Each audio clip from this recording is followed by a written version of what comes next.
Halo, selamat sore Tribuners. Apa kabar? Ketemu lagi di Bincang Kesehatan. Nah, Bincang Kesehatan hari ini saya sudah bersama lagi dengan Dokter Rani Himayani dari Fakultas Kedokteran Unila.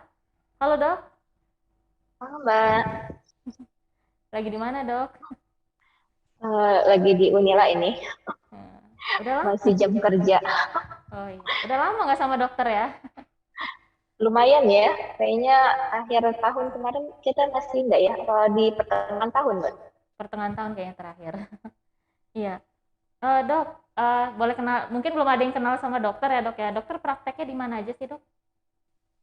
Untuk praktek ada di Ambil Muluk, kemudian kalau swastanya ada di Rumah Sakit Mata Lampung Eye Center dan Rumah Sakit Umum Natar Medika, Lampung Selatan. Banyak ya, Dok ya. Sibuk ya. 3 tempat sih Mbak. Iya.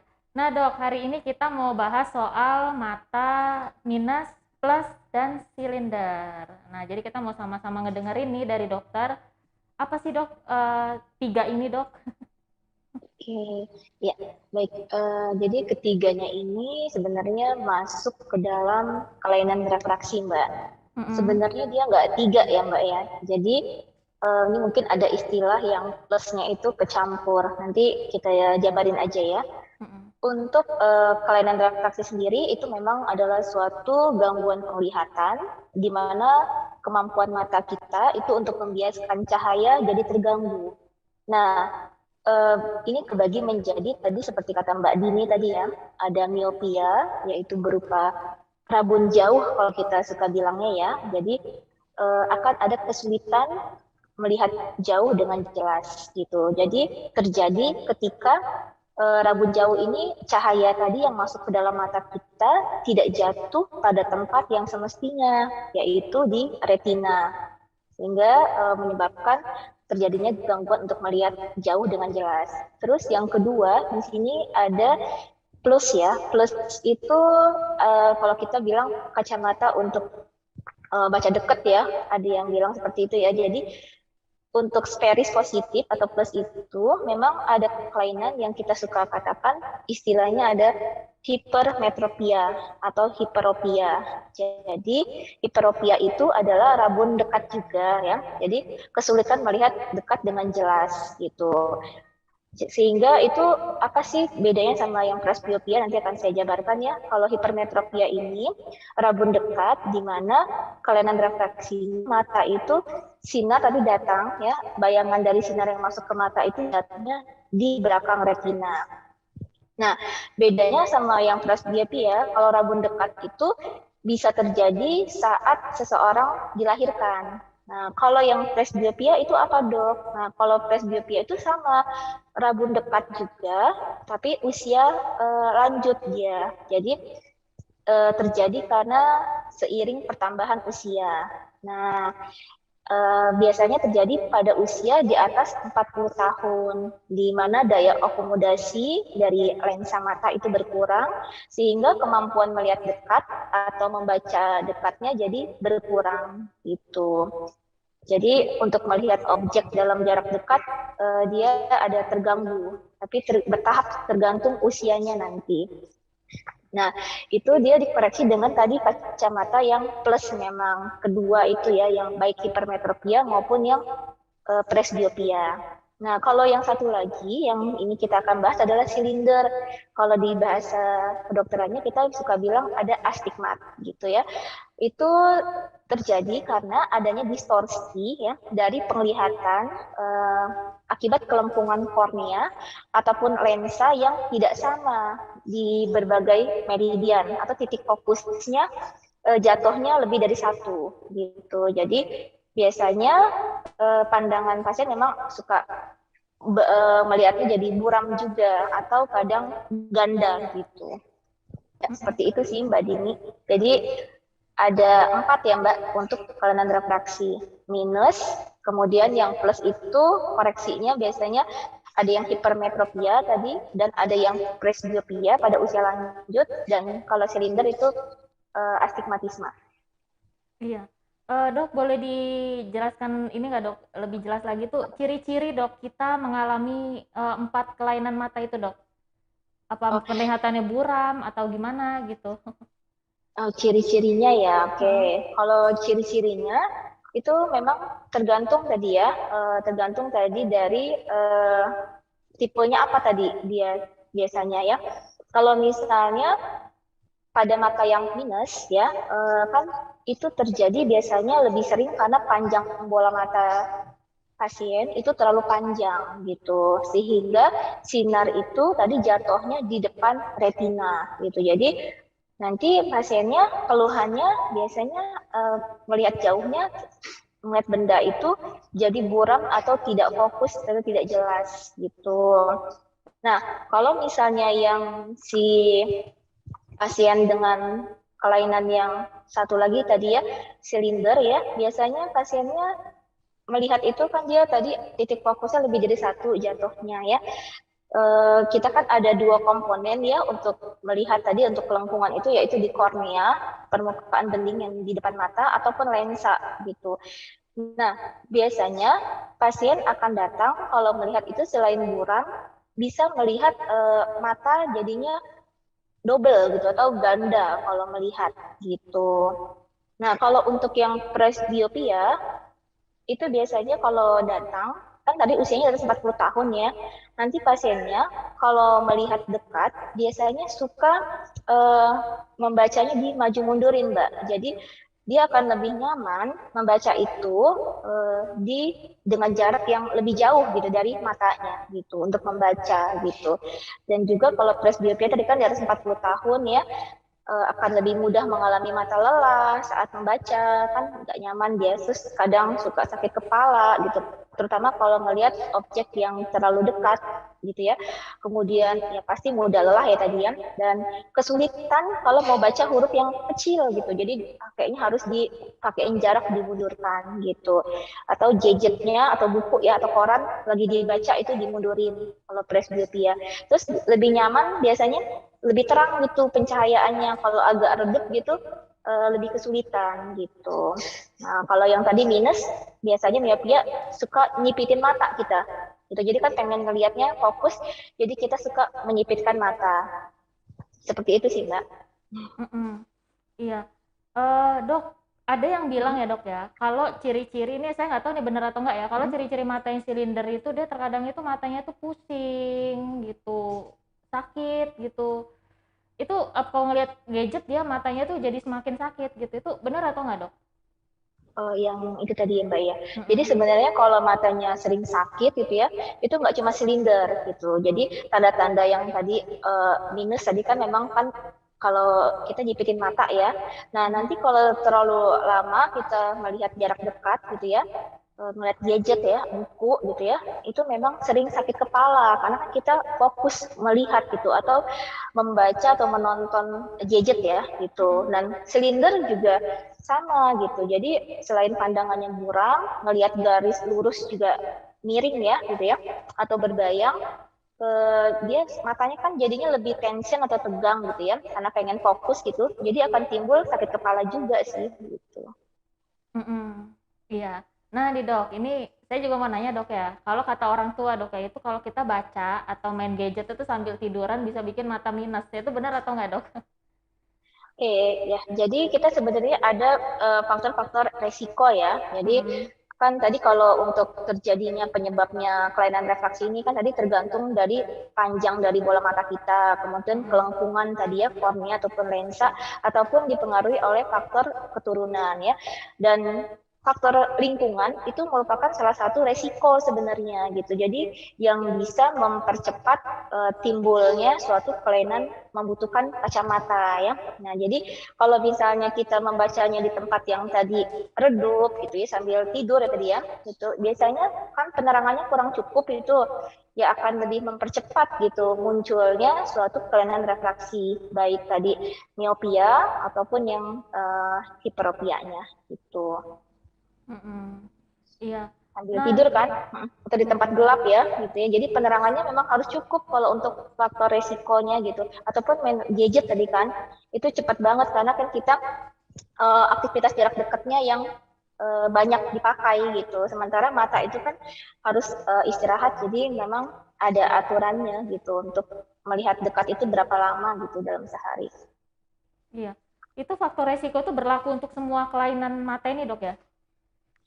Ya hampir semuanya berlaku sih Mbak gitu. Jadi baik tadi yang minus ya ataupun yang plus ataupun tadi kalau yang usia lanjut tadi ya yang presbiopia memang karena usia. Jadi tadi daya akomodasi dari lensanya itu kelenturan lensanya itu kan terganggu ya. Cuman ya bisa juga sih katanya menyebabkan muncul dipercepat gitu loh, dipercepat. Jadi presbiopia juga bisa gitu.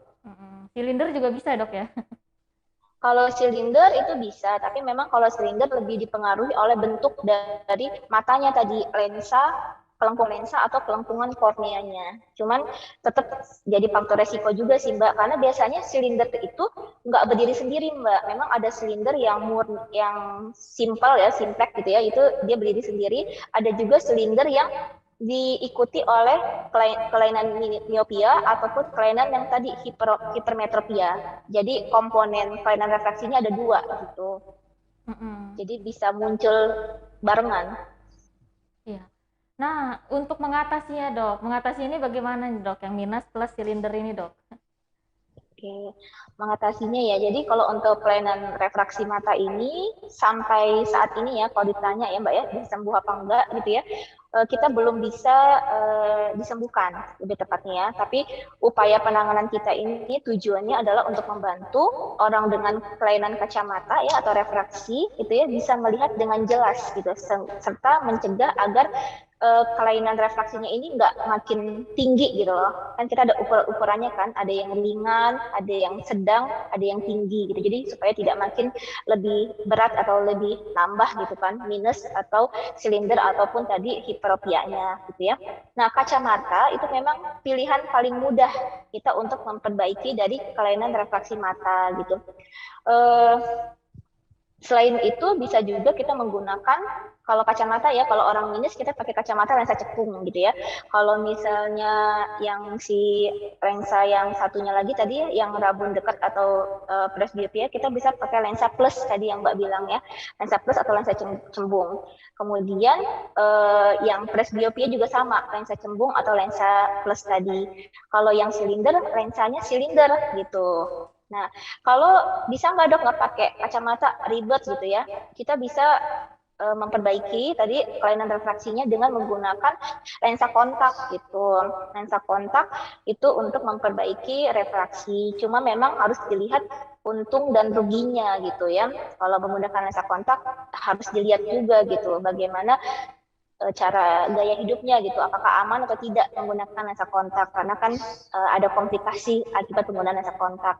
Nah, ada juga Mbak dengan operasi bedah refraktif kita bilangnya gitu. Jadi operasi itu kita memperbaiki bentuk permukaan mata tadi loh Mbak. Kan tadi ada yang jatuh panjang bola matanya kan lebih panjang, jadi jatuhnya di belakang retina atau di depan retina. Kemudian ada juga yang tadi kelengkungan korneanya atau lensanya juga kan ada kelainan gitu kan. Jadi kita bisa menggunakan operasi bedah refraktif gitu. Ya, ini operasi ini apa yang sering disebut orang-orang lasik, Dok? Oke, untuk operasi itu memang yang kita yang sering kita dengar ya, bisa menggunakan metode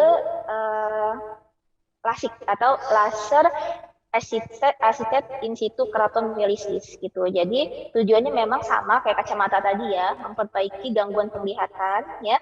Cuma kan ada beberapa orang kan yang risih ya atau ribet kalau menggunakan kacamata gitu kan. Jadi kita tujuannya untuk rabun jauh, miopia, rabun dekat tadi hiperopia ataupun astigmatisme. Kita bisa lakukan operasi lasik ini gitu.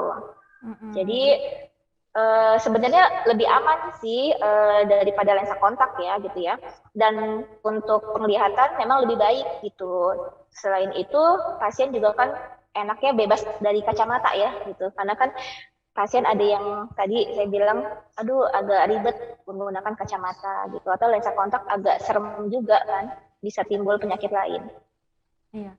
Nah dok, apakah setelah kita operasi ini dok itu benar-benar jadi nol, mata kita jadi normal lagi, Dan ini operasi ini dia bisa bertahan berapa lama nggak sih dok? Mungkin nggak nanti bakal muncul lagi dok si minus plus dan silinder ini dok?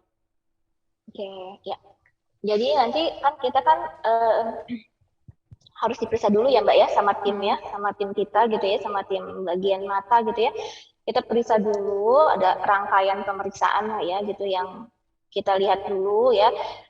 Ini ukurannya itu tadi masuk kelainan refraksi yang mana? Apakah yang miopia, hipermetropia, ataupun silinder, ataupun gabungan tadi ya. Jadi silinder kan tadi nggak berdiri sendiri ya, bisa campur dengan minus, bisa campur dengan yang hipermetrop tadi ya.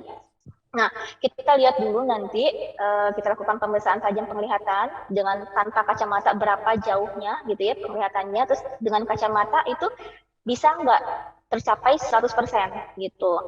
Nah, kalau misalnya pasien dilakukan pemeriksaan dan udah dipakai kacamata yang paling maksimal dan tidak mencapai ukuran 100% tadi ya, itu mungkin kita harus jelaskan ke pasien gitu. Jadi setelah dilasik pun hasilnya akan sama gitu. Jadi tidak bisa serta-merta menjadi lebih terang kelihatannya karena dengan kacamata pun dengan ukuran yang maksimal pasien tersebut tidak mencapai 100% kelihatannya. Itu yang pertama.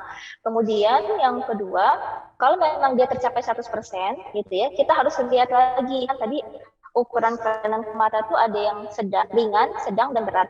Kalau yang kita harus melihat kan tadi kalau lasik itu kan kita melakukan tindakan mengikis jaringan kornea mata gitu ya. Jadi biar penglihatannya lebih jelas. Kalau misalnya miopianya itu misalnya ya miopia kita ambil ya, itu terlalu tinggi ya, kadang tidak bisa hilang semua gitu. Jadi masih ada ukuran yang mungkin muncul kalau misalnya minusnya 10 dioptri nih misalnya. Mungkin saja masih ada sisa gitu, 1 dioptri gitu atau sampai 2 dioptri gitu karena kita kan harus nilai dulu tadi, diperiksa dulu matanya tadi, ketebalan dari korneanya seberapa banyak yang bisa kita lakukan pengikisan gitu. Jadi nggak bisa kata-kata langsung dijanjikan 100% bisa lihat jelas gitu. Kemudian tadi yang ketiga tadi Mbak tanya tadi ya apakah menetap ya atau bisa Hmm. jelas apa enggak gitu Mbak ya? Atau gimana tadi? Maksudnya Apa bisa muncul lagi ini atau enggak ya gitu? muncul lagi nggak kalau dia atau bisa naik lagi nggak gitu minusnya gitu dok? Nah, itu tadi. Jadi pasien itu kita harus lakukan screening gitu. Jadi kita lakukan screening untuk si prosedur ini ya. Kan pertama ya, pasien itu tidak ya, pasien itu dalam waktu 6 bulan berturut-turut tadi kan kayak kita nih ada minus 2 ya atau 3 gitu ya. Jadi dalam waktu 6 bulan berturut-turut dia tidak menambah lagi minusnya, tidak progresif naiknya gitu. Jadi itu mungkin saja bisa hilang 100% ukuran kacamata yang dia pakai. Terus yang penting lagi adalah usia. Jadi usianya harus 18 tahun gitu untuk dilakukan lasik itu gitu. Jadi kita harus pastikan dulu usianya itu 18 tahun gitu. Kenapa gitu? Karena tadi kan salah satu kelainan refraksi kan panjang bola mata yang terlalu panjang atau terlalu pendek. Nah, itu kan berarti dipengaruhi oleh pertumbuhan dari tubuh si pasien itu sehingga kita harus yakinkan dia sudah sampai di titik di mana sudah tidak berkembang lagi bola matanya. Biasanya usia 18 tahun sih, biasanya udah aman untuk dilakukan tindakan lasik. Jadi biasanya nggak muncul lagi si minusnya gitu. Atau kalau muncul juga nggak terlalu tinggi gitu. Nah itu yang harus kita lihat dulu. Kemudian tadi ya kacamatanya dalam waktu 6 bulan berturut-turut nggak nambah ya Mbak ya. Ya jadi bisa di insya Allah ya, insya Allah maksudnya nggak muncul lagi gitu yang kata Mbak Dini Mm-mm. takutkan, aduh kok saya udah dilasik 6 bulan kemudian atau setahun kemudian kok masih ada sisa gitu. Jadi memang kita selalu jelaskan ke pasien, kemungkinan ada sisa itu bisa, terutama kalau usianya masih dalam masa pertumbuhan, karena panjang bola matanya masih bisa berubah gitu Mbak. Mm-mm. Iya. Nah dok, ini bisa dicegah nggak sih dok kelainan mata ini? Dan ada yang bilang dok ya itu saya nggak tahu sih ini benar atau enggak, ada yang bilang kalau minum minuman buah itu kayak wortel itu katanya bisa mencegah supaya mata kita ini tetap sehat, nggak minus, nggak plus atau silinder gitu. Nah itu benar nggak dok? Oke, jadi kalau untuk dicegah ya, mencegah tadi dari penyakit kelainan refraksi ini ya, biasanya sih kalau memang sudah bentuk bola matanya ya itu sulit gitu Mbak.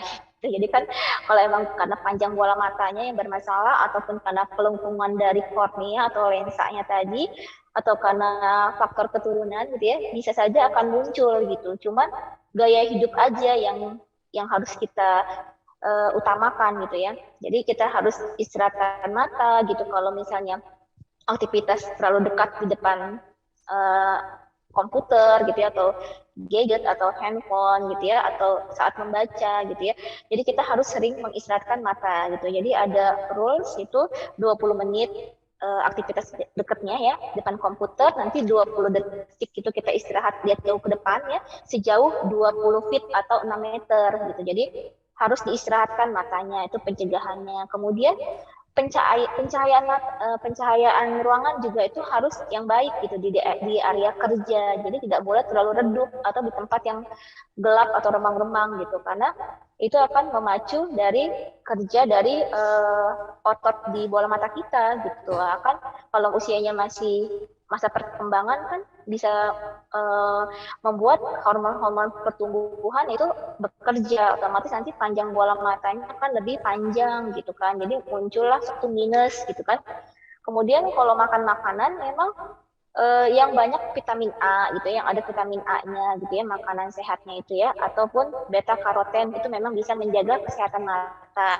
Nah si wortel ya jadi wortel itu kan masuk dalam sayuran ya gitu ya yang yang banyak mengandung vitamin A gitu ya bentuknya apa gitu ya yang karoten beta karoten tadi yang saya sebutkan itu memang bisa meningkatkan kesehatan mata kita gitu ya nah tetapi ini harus dilihat juga ya kan kita kalau sudah menerapkan diet gizi yang seimbang gitu ya uh, artinya kan kebutuhan vitamin A kita itu sebenarnya udah tercukupi gitu, udah terpenuhi dengan baik dan sudah cukup lah sebenarnya untuk membantu kemampuan mata kita untuk melihat dengan jelas gitu ya, kesehatan mata kita udah terjaga gitu.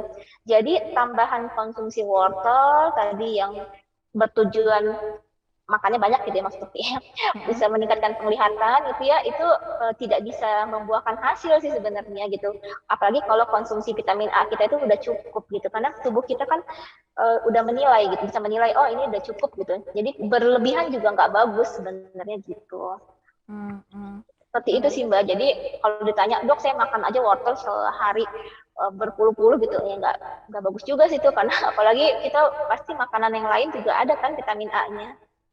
Mm-mm. Iya. Oke, Dokter Ani, sebelum saya tutup, ada yang mau dokter sampaikan, Dok? Oke, ya kalau dari saya gitu ya, sebenarnya terutama kelainan refraksi ini kalau untuk orang dewasa ya, memang lebih cepat ya Mbak ya menyadarinya gitu kan. Jadi kayak kita lah gitu, kayak saya gitu ya, dengan udah pakai kacamata aja kan kelihatan, oh kok nggak enak gitu ya. Mungkin sudah ada perubahan membutuhkan ukuran kacamata yang berbeda gitu kan.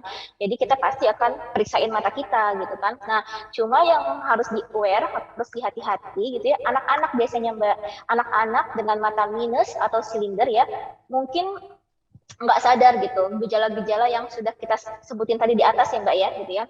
Padahal kondisi mata mereka yang tidak maksimal itu kan nanti bisa memengaruhi proses pembelajaran di sekolah gitu. Nanti kan ada kan tertinggal gitu kan pelajarannya gitu. Jadi sebaiknya kalau terutama keluarga yang memang sudah menggunakan kacamata ya, karena kan ada riwayat keturunan ya, anak-anaknya kalau bisa dideteksi dini gitu. Jadi kita pemeriksaan mata gitu dibawa ke dokter mata gitu gitu karena kan Mm-mm. yang kita khawatirkan kalau anak-anak tidak tertangani saat usia perkembangan gitu penglihatannya gitu ya fokus penglihatannya itu terganggu gitu ya khawatirnya bisa timbul mata malas gitu jadi Mm. kalau mata malas itu akan menimbulkan ya tadi satu mata itu baik itunya matanya tapi yang satu lagi penglihatannya biasanya terganggu gitu ya Mm-mm. seperti itu Mbak. Iya. Apalagi anak-anak nggak bisa ngeluh ya, Dok ya. Ih, mata saya Ya buruk gitu kan betul. nggak bisa ya. Betul sekali. Jadi datang itu biasanya anak-anak udah kita kasih kacamata maksimal ukurannya itu nggak sampai 100% Mbak. Udah timbul mata malas gitu karena terlambat dideteksi dini. Mm-mm. Iya. Oke, Dokter Ani, terima kasih banyak ya, Dok ya, atas waktunya, Dok ya. Sama-sama, Mbak. Iya, sampai ketemu lagi dok ya. Heeh. Oke, Tribuners, sudah obrolan kita bareng Dokter Rani. Sampai jumpa lagi di Bincang Kesehatan berikutnya. Selamat sore.